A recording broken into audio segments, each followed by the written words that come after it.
What's going on, everybody? Today we are going to do a slightly more informal video than normal. We're going to do a pack dump for all the gear I'm going to bring on my mid-October rifle elk hunt in Colorado. For those of you keeping track in the regs, that means it's the first rifle season, October 14th through 18th. It's a short season, so you don't have to bring a ton of gear, but we're gonna go over everything that's going with me on this. I'm going to start by going over some basics of things that obviously are coming with me, but we'll just touch on them real briefly, kind of clear off the table, make room for the actual pack dump portion of this that you guys are here for. So obviously, rifle, elk hunting, gotta bring a rifle, 6.5 PRC, Bergara B14, dropped in a chassis, everything like that.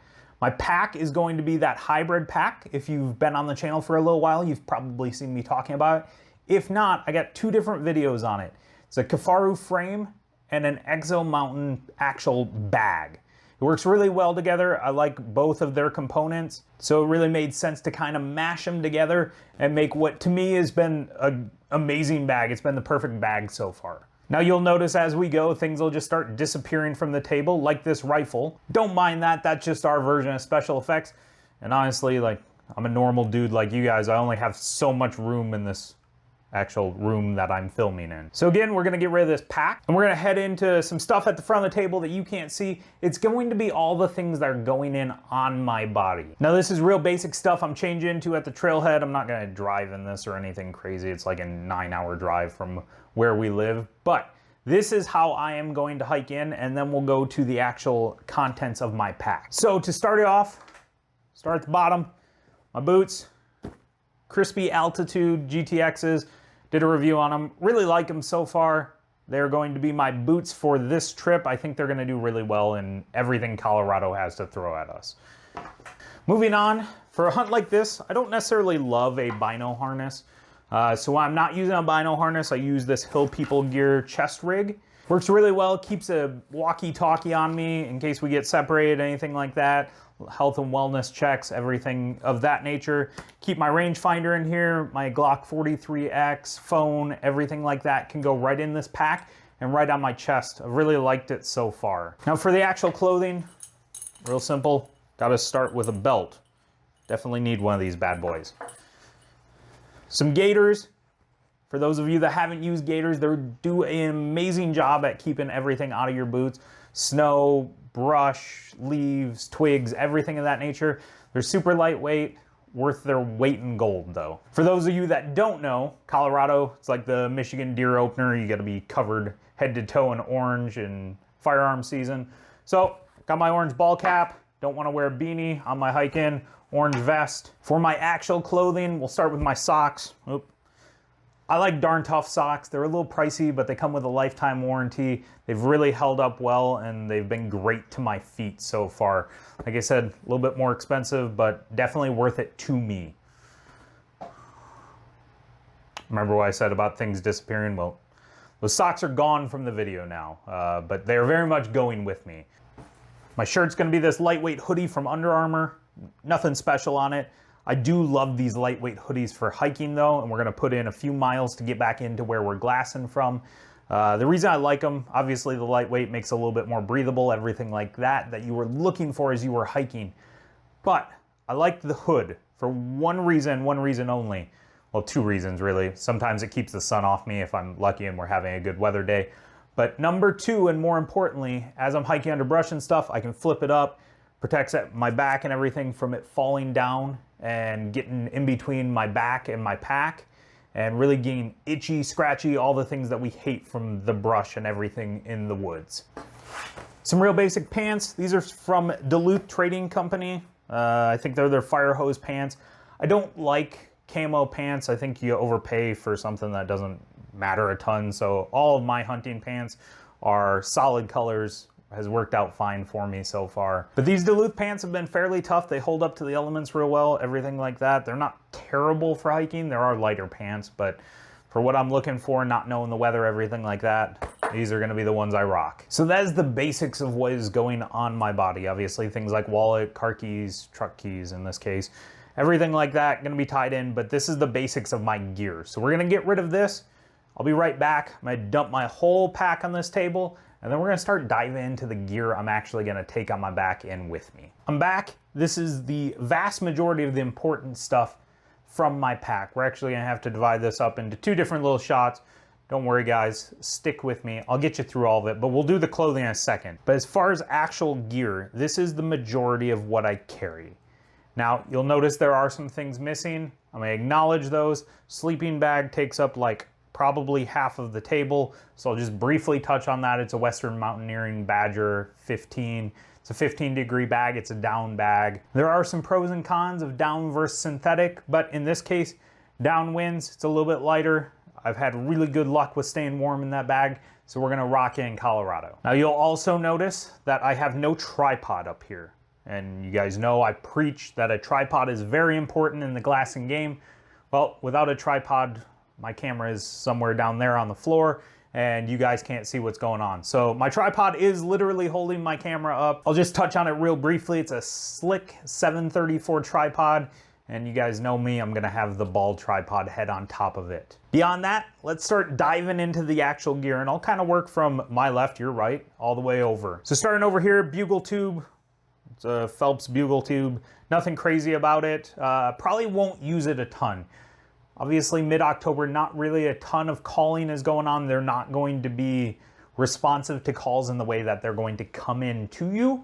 But if you use a location bugle, sometimes you'll get one to fire off. Then you know, if you get one to fire off up in that drainage, up in that basin, whatever the case may be, there is going to be a bull elk, and that's someplace you can use as a kind of benchmark for where you need to start glassing. Move on, I got my headlamp. It's a rechargeable one. I think Black Diamond makes it. Nothing crazy. Very important piece of gear though, guys. I keep it in my lid of my pack so I can access it at all times. It's one of my probably more used things, and for those of you that have hunted in the mountains, I think you'll agree to that. This bad boy right here is just my toiletries bag. Keeps a little bit of toilet paper, baby wipes, deodorant, and finally my toothbrush. Nothing crazy. It's a fairly lightweight bag. It's waterproof. That's about all there is to that. Trekking poles. I think trekking poles are incredibly underrated. They're like 4x4 for your body, guys. They help going uphill, but more importantly for me, I think they make it way easier going downhill, especially with a load on your back. So don't overlook them. I have 2 different sets of trekking poles. You'll notice that trekking pole is a trekking pole. This one just lets me screw my camera on the top so that my shots are a little bit more steady for you folks. Now let's talk about my kill kit. I keep it all with my game bags right here. These are just elk game bags from Caribou Gear, but in it I keep my knife and my bone saw. There's really not a lot else to my kill kit. I know some people bring rubber gloves, things of that nature. I don't, I never have. Not knocking you if you do. I think there's probably a lot of benefits to it. It's just something I don't do, and this is my gear dump. That's really all I keep in my kill kit: game bags, knife, bone saw. These are my binos. They're the Maven B5s. I like to keep them in this little pouch from Maven. Keeps everything together, protects them a minuscule amount at least, but anything helps. And then in it is my base plate for my tripod and my bino adapter. So really when I go in my pack, all I gotta do is grab this thing out and I'm ready to go. Obviously a little bit too big, keep on my chest for hiking purposes. This is bigger glass, so it's not really something chest pack friendly. It's just something you're gonna throw on the tripod and try and reach out a ways in that glassing game. Talking about my food stuff, Jetboil, nothing crazy. Jetboil fuel. I don't love the Jetboils that have the built-in igniters. I've seen those fail. So I always bring my own lighter. Waterproof, windproof, little Electric X. Does some cool things. Use it to start fires, everything like that. Great multifunctional tool right there. This is gonna be the longest review on a spoon you've ever had. This is an MSR spoon. I absolutely love this thing for the fact that it's a spoon. It's silly, I know. But if you've ever eaten Mountain House, Peak Refuel, make your own meals, whatever the case may be, you know, as you're trying to dip that spoon down, get the last of your morsels, your hand ends up covered in gunk from that packet. Well, this spoon is nice and long, never have any problems with that. And the great part is it's made out of metal, not plastic. I've had some of the plastic spoons break on me in the field. There's nothing worse than you're on like a day 2 of a 5-day backpacking hunt with no options, and your spoon breaks. Right here is my tag kit. Very important bag, has all my tags for the year. Green one is from Colorado. I have my Arizona deer tag in here. Any other tags I draw throughout the time will go in here, and it goes in the top lid of my pack. So if at any point we come across the game warden, can hand it right over. They have all their info. I keep a pen in here in case it's a tag I have to sign. Some of our Arizona tags, if you're taking to a butcher, taxidermist, things of that nature, they need to be signed. Up here in the front, you guys probably can't see it, ammo wallet. Never ever do I plan on using 13 rounds, but I would hate to be on a backpacking hunt and not have enough rounds because I'm a terrible shot. Now I practice a ton so that doesn't happen, but I always like to be over prepared as I'm miles in and get to that moment of truth. I like this Caribou Gear wallet. It keeps all my rounds nice and compact in the same place and protected. This bad boy kind of goes with my sleeping system. It's very easy. Just clips into the top of the tent, gives me a light. Also lets me charge my cell phone if I want for Onyx, things of that nature. Very simple, very lightweight. I think it cost me like 15 bucks. Definitely worth it. Now please, whatever you do, don't go through this list, add everything up, and let me know what I've spent, because it will literally make me cry, and no one wants to see that on YouTube. It's really gonna be detrimental to our channel. Moving on though, we're gonna talk about this Kestrel wind meter, all right? Super lightweight, don't hate it for the weight factor. Keep it in the top of my pack. If I have a chance, and I know we're starting to get into elk, I will check that wind so that as I'm using my ballistic calculator on my cell phone, I can dial appropriately or do an appropriate hold. The worst thing to do is get in that situation where you finally have a shot. You've worked really, really hard for it, and you don't correctly account for the wind. So this makes it a lot more accurate, at least where you're standing. Obviously you can get some crosswinds and stuff and canyons and stuff, but it gives you a fighting shot at being a little bit more accurate. This right here, combo thing, it's my first aid kit, my tourniquet. Really big. A lot of people I know don't bring things like this. That's silly, guys. You guys all have people at home that you care about. Wife, husband, sons, daughters, whatever the case may be. Just invest in this simple gear. A tourniquet, knowing how to use it, and a first aid kit so things don't get infected can go a long way. And as you get further into your trip and you get a little bit sore, the Tylenol in this bad boy is in fact a lifesaver. Speaking of lifesavers, this is just K-tape. It's great for blisters, things of that nature. Just throw in the pack lid. I always bring an extra set of boot laces. The last thing you want to have happen is your boot laces break and you're just up you know what creek without a paddle at that point. This is my water filter kit. It's a big reservoir kit from Platypus.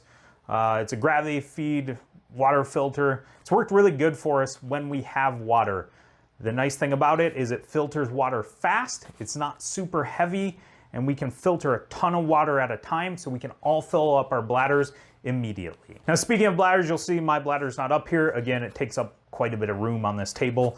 I use an MSR dromedary, all right? You can go 2, 4, or 6 liter. That's what I love about it. You can get really big bladders. It's built as just a water storage bag, but they have an adapter, a kit, that you can put a hose on it, use it as a camelback bladder essentially. And because mine is a 4 liter versus the normal 3 liter, I get a little bit of extra water.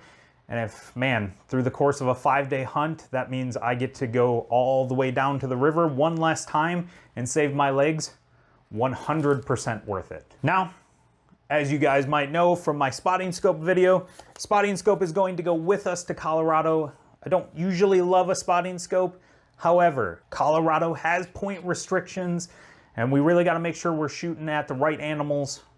Obviously we're shooting at elk, we know that, but we want to make sure it's a legal bull. So this spotting scope is going to be a game changer for us on that. Now, moving forward, tarp. All right, tarp sounds silly sometimes to people, but you get in some not only rain or snow, but overwhelming sun here in Arizona or something. This tarp has saved me more times than not. Comes with super lightweight stakes. Can just lay it out, tarp it out, get underneath it for glassing, get out of the weather. But I can also cover all my gear at night, and it keeps everything dry if a rainstorm pops up in the middle of the night. So I don't wake up and all my stuff's soaked and I am screwed. Now let's talk about this bad boy right here. Nothing special about it. It's just a really lightweight, low fill rear bag for shooting. I can jam it underneath my rifle in a couple of different ways. It's just a squeeze bag, really lets me settle in behind that gun, get it nice and steady. If I have the time, it is definitely worth it. And for the weight, it's always worth it to bring it. It just stays clipped to the outside of my bag. Anybody on the trip can use it. We just grab it, throw it under the gun, and it's time to go. Now let's get to my sleeping stuff. We're switching things up this year. We're all going to go with a one-person tent. I think one of the guys going is gonna bring a two-person tent just because he wants to live a life of luxury and doesn't care about weight. I'm not in that good a shape. So mine is going to be the Climate Maxfield 1. Is fairly lightweight, is a great weight to cost ratio, I think. There are definitely lighter, smaller tents, but they cost probably, I don't know, in most cases double what this tent did. So it's been really good for what I need it to be. Now let's talk about my pillow. Again, a weird thing to be really, really happy about, just like my spoon. This is just a basic pillow. Packs down a little bit smaller than what it's showing right now, but it folds out to almost a full-size pillow. For me, sleep is essential in the backcountry. If I'm not getting good sleep, I'm probably not a real effective hunter. So this is just one of the things that I use that helps me get that better sleep. It's almost like I'm sleeping at home. It's just full of foam. It's, like I said, super lightweight. Now the rest of my sleeping kit, like I said, isn't up here. I already talked about the sleeping bag. Sleeping pad, super easy. It's just a Climate pad. I think it's their Static V. And then on top of everything, I bring a Reactor sleeping bag liner. For those of you that don't know what it is, you can get a whole bunch of different weights, but it is just a paper thin liner that I can slide in my sleeping bag, and it gets me like an extra 10 to 15 degrees of warmth. So I always bring it just in the event that we get some really cold nights, because again, that sleep is really essential to me. And if I'm really cold, I'm not gonna sleep well, versus if I can just slide that bad boy in.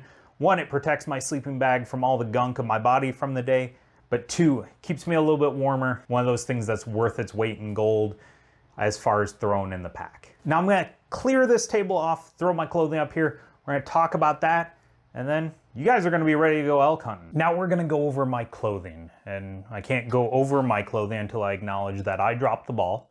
I have a very large pack, and a couple of things fell into the great recesses of it. So I want to get you guys all my gear. We're going to go over these 3 items I found, and then we'll dive into the clothing. Now, like I said, I do have a large pack. It's probably a little bit larger than what I need. It's the 6,400 cubic inch. Probably get away with the 4,800, but it was only like 5 extra ounces. And having that extra packing space and extra versatility beyond what is realistically a 5-day trip is nice in the grand scheme of things. So for these 3 items, real quick, Nalgene bottle. Everyone knows what this is. I use it for real quick water fill-ups and cooking my food. That is literally it. Not gonna go over too much on this.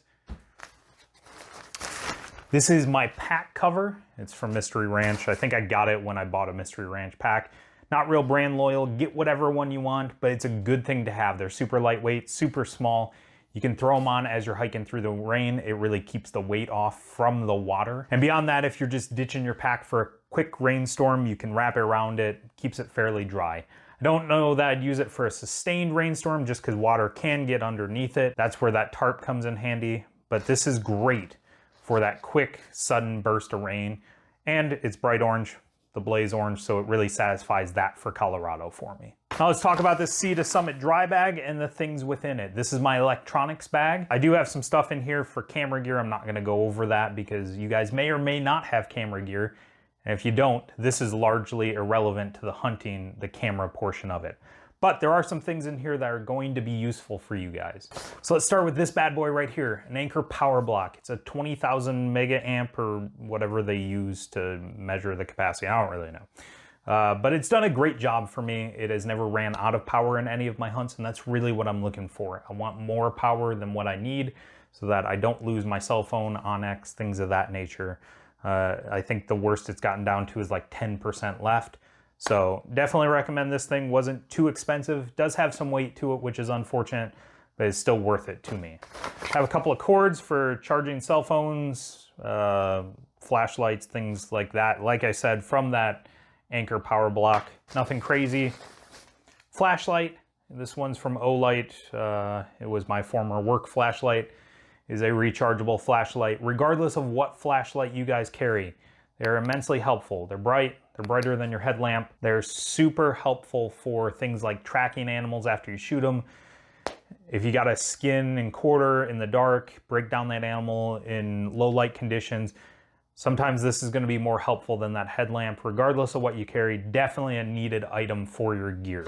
One other thing in here, my Zoleo. If you guys have been around the channel for a little bit, you know I did a review Zoleo versus Garmin InReach. If you have questions about that, go ahead, go check it out. But this is the one I settled on, the Zoleo. Regardless of what you get, guys, this is immensely beneficial to have, if nothing else for this SOS button. It's great insurance to have if I get myself into a situation that I can't get myself out of. But beyond that, it lets me stay connected to the outside world if I need to. It's great being able to stay connected to my wife, still talk with her, everything like that. And this is just a really helpful product to have for the weight. So it always stays with my gear. It goes with me on literally every hunt. And then beyond that, the only other thing in this bag, I'm not gonna pull them out, 2 AAA batteries. Y'all know what they look like, so there's no point in pulling them out. You'd be amazed the amount of things that take AAA batteries. So for the weight and space, definitely worth it. I promise this time that is the extent of my gear, so now we can dive into the clothing. We're gonna start right here. My Kifaru Lost Parka set. Think of this like my puffy down layer. It's not made out of down. It doesn't pack down quite as well as some of the down jackets, but because it's synthetic, if it gets wet, it keeps me a little bit warmer than that down would. Down kind of loses all warming capabilities at that. And I know I hate being cold. That is the quickest way for me to ruin a hunt. So I do everything I can to stay warm. I'm kind of a wuss like that. I will be the first to admit it. Now, one thing I really like about this set is it's well thought out as far as the durability. It's got this thicker nylon material in a lot of the wear points, and it does a great job of brushing off. Well, brush. On one of our Arizona hunts, I shredded a Kuiu down jacket. Absolutely broke my heart to waste that much money on a jacket just for it to get ripped within, I don't know, probably a year. So I've been really happy with the durability. I will be honest, I have not used the pants yet. I got it after I bought the jacket and saw how well this worked and how much I liked it. I've taken this down into the 20s in temperatures. I'm sure it's gonna keep me warmer much beyond that, but that is the extent of the low temperatures that I have seen in this so far. Going over some other layers, Sitka medium weight shirt is a great in-between between not needing any warming layers and the Kifaru stuff I just showed you. If it's a cool morning but not super cold, throw that on while I'm glassing, keeps me nice and warm. Again, I hate being cold. And speaking on that, gloves and beanie, all right? Like I said, got to have an orange hat in Colorado, so that's why the Blaze Orange beanie's coming out. But literally, I keep that in a hip pouch on my pack so that I can access it almost immediately. Definitely worthwhile gear for me, because again, like a 4th time, this tells you how much I hate being cold. The beanie's made by -33, it's a merino wool, and these are just outdoor research gloves. Directly in front of me is my rain gear. It's a First Light top. Be honest with you, I think you overpay if you go with the camo clothing companies for rain gear. You're better off just going through like Outdoor Research, Marmot, Frog Tog, whatever the case may be. I'm not saying this is bad. I've never been wet in it, but I've also not been wet in some of my non-hunting related gear, and that was substantially less expensive. So learn from my mistake, maybe look other places for your hunting rain gear, save yourself some money for some better gear elsewhere. The only extra thing I bring beyond the extra clothing is 1 extra set of socks. Again, darn tough. I really like those socks, but regardless of what it is, bring an extra pair of socks.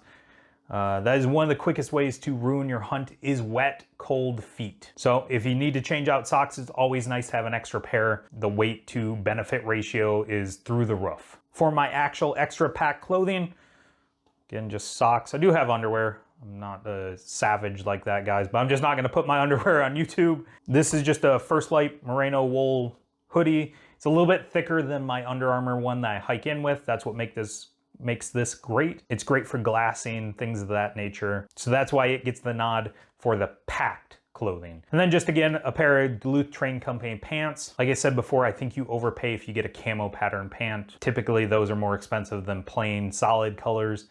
And to me, for the lower half of my body, usually it's just not worth it. So that's why these get the nod. Now, all of this stuff except for the rain gear and the aforementioned gloves and beanie, go in waterproof compression bags from Sea to Summit. My Kafaru set has its own bag so that I can pull that out individually, but the clothing goes in a separate bag, compresses down real nice. And the biggest thing is it's an extra layer of waterproofing so my clothes don't get wet, because again, wet, cold really sucks. That's everything, guys. That is what I am bringing to Colorado with me. I think if you follow this packing list, you're gonna be set up for success in your gear. With that said though, I don't know it all. So if you see something I missed, jump into the comments, let me know what you're carrying. I always love trying new gear, so if you have something that you think I should try, jump on down, just let me know. I'm gonna ask one more thing. If you've stuck with me through this entire video, jump on down, hit that subscribe. We'd love to see you back on the channel. But until next time, I'm Matt with Deer and Donuts. Goodbye.